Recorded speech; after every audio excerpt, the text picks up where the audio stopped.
दिन चिलवंत आहे. सर्वप्रथम तुम्हा सर्वांना महाराष्ट्र दिनाच्या खूप खूप शुभेच्छा. आज मी दोन मांजरांची व एका वानराची गोष्ट सांगणार आहे. एक गाव असतं.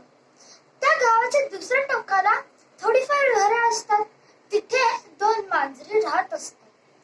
ते एका सोबत खातात, पितात, मिळून मिसळून खेळतात, हिंडतात आणि कधी कधी जिद्दीलाच पेटतात. मग अशीच एका दिवसाची यांची गोष्ट आहे. एकदा काय झाले की एक जी मांजर होती तिला फिरताना एक भाकरी दिसली. मग तिने दुसऱ्या मांजरीकडे बोट दाखवलं. मग त्या दुसऱ्या मांजरीने त्या भाकरीवर झडप घातली आणि ती भाकरी घेऊन पळून गेली त्या घरच्या मागच्या अंगणामध्ये. मग जी मांजर होती पहिली ती पण तिच्या मागे मागे पळाली. मग पहिली मांजर म्हणाली की ही भाकरी सर्वप्रथम मी पाहिली आहे, म्हणून ही भाकरी माझीच. मग दुसरी मांजर म्हणे नाही, सर्वप्रथम ही भाकरी मी घेतली आहे म्हणून ही भाकरी माझी. असे करता करता त्यांचे खूप भांडण होत होते. त्याच अंगणात वर एक झाड होतं. त्या झाडावर एक वानर बसलेला होता. तो त्या मांजरींचे भांडण बघत होता. त्याने ती भाकरीही बघितली. त्याला ती भाकरी खायचा लालच झाला. मग तो झाडाखाली उतरला आणि मग पहिली मांजर म्हणाली वानरला की वानर दादा बघ ना, ही भाकरी सर्वप्रथम मी पाहिली म्हणून ही भाकरी मीच खाणार ना. मग लगेच दुसरी मांजर म्हणाली की वानर दादा बघ ना, ही भाकरी मी पहिले घेतली तर ही भाकरी मीच खाणार ना. मग असे त्यांचे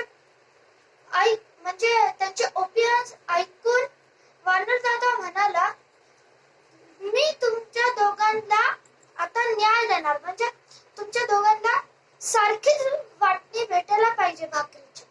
मग वानर दादा म्हणाला मी लवकरच येतो, इथेच थांबा.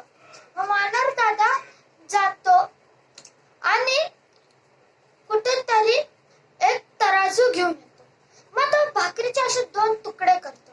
मग एका तराजूत या साईडला ठेवतो आणि या साईडला.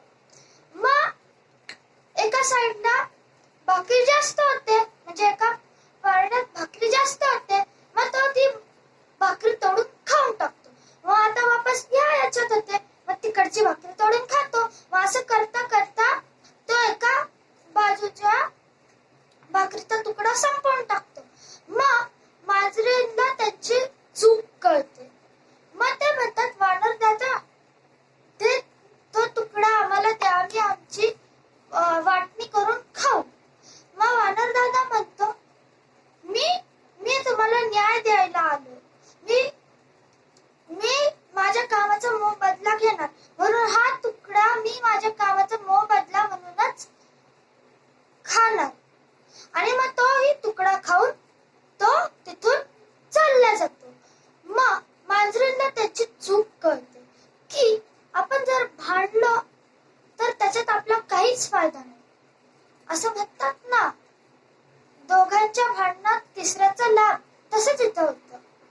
त्या मांजरींना पश्चाताप होतो. ते दोन्ही मांजर त्या वानराकडे आव असून पाहत असतात. त्यांना खूप दुःख होतं. मग मित्रांनो, त्या मांजरांना हे कळतं की आता आपण कधीच भांडायचं नाही. मग ते ठरवतात आता यापुढे आपण कशासाठी कधीच भांडायचं नाही, कारण भांडण्यामुळे आपलाच तोटा होतो. तर मित्रांनो, इथेच ही गोष्ट संपते. या गोष्टीतून आपल्याला हे कळतं की जर आपण भांडलं तर आपलाच तोटा होतो, त्याच्यातून आपल्याला काहीच फायदा